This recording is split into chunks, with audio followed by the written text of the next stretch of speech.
শ্রদ্ধাকে জড়িয়ে ধরলো অভয়। অন্যদিকে শ্রদ্ধার ঘরেই পাওয়া যায় একটি লাশ। হ্যালো গাইস, কি অবস্থা সবার? আশা করি প্রত্যেকেই আপনারা অনেক ভালো আছেন। ভাগ্যরেখা ধারাবাহিক নাটকের ৩৬৭ নম্বর পর্ব নিয়ে চলে আসলাম আপনাদের মাঝে। আর এখনও যারা আপনারা আমাদের এই ছোট্ট চ্যানেলটিকে সাবস্ক্রাইব করেননি, অবশ্যই সাবস্ক্রাইব করবেন। আর কে কোন জায়গা থেকে দেখতেছেন তা অবশ্যই কমেন্টে বলে যাবেন। তো চলুন ভিডিও শুরু করা যাক। ভিডিওর শুরুতে আমরা দেখতে পারবো যে শ্রদ্ধা রাতে ঘুমিয়ে পড়লে অভয় শ্রদ্ধাকে ভয় দেখানোর জন্য তার ঘরে চুপি চুপি আসে এবং শ্রদ্ধাকে ভয় দেখাতেই শ্রদ্ধা বাসার সবাইকে চিৎকার করতে থাকে। তখনই বাসার সবাই আসলে শ্রদ্ধা বুঝতে পারে যে এটা অভয়ের কাজ। তাই সে বলে, কিছুই হয়নি, এটা আমার হয়তো ভুল স্বপ্ন ছিল। সকালে আমরা দেখতে পারি যে শ্রদ্ধা চুপি চুপি অভয়ের ঘরে ঢুকতেছে এবং অভয়ের ঘরে ঢুকেই সে আলমারি চেক করতে থাকে। কিন্তু অভয় ওয়াশরুম থেকে বের হতেই শ্রদ্ধাকে দেখে রাগে ফুঁসতে থাকে।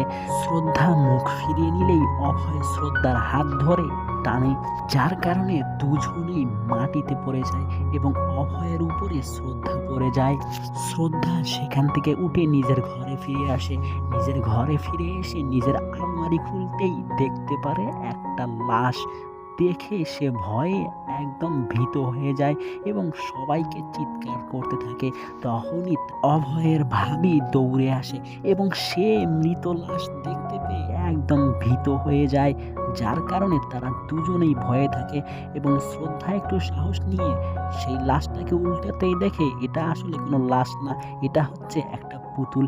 যা দেখে দুজনেই স্বস্তির নিঃশ্বাস ফেলে এবং শ্রদ্ধা ভাবে যে এর উচিত শিক্ষা অবশ্যই অভয়কে দিতেই হবে। তাই অভয় যখন রাতে বাসায় ফিরে তখনই শ্রদ্ধা শাকচুন্নি বা ডাইনির বেশে বা ভূতনির বেশে অভয়ের সামনে যায়, যা দেখে অভয় সহ বাসার সকলেই একদম ভয় পেয়ে যায় যে আসলেই সত্যি কি ভূত চলে আসলো নাকি আমাদের বাসায়। তখনই কীর্তি বাসার সব লাইট জ্বালিয়ে দেয়, যার কারণে সবাই বুঝতে পারে যে এটা আসলে শ্রদ্ধা।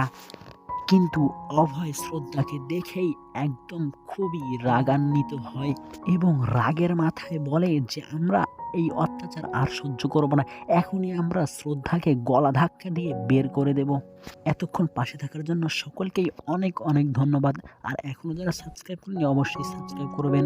আর কে কোন জায়গা থেকে দেখতেছেন তা অবশ্যই কমেন্ট বলবেন। আর পারলে একটি লাইক দিবেন। ভিডিও তো অনেকেই দেখেন কিন্তু সাবস্ক্রাইব করেন না কেন? সাবস্ক্রাইব করে দিন তাড়াতাড়ি।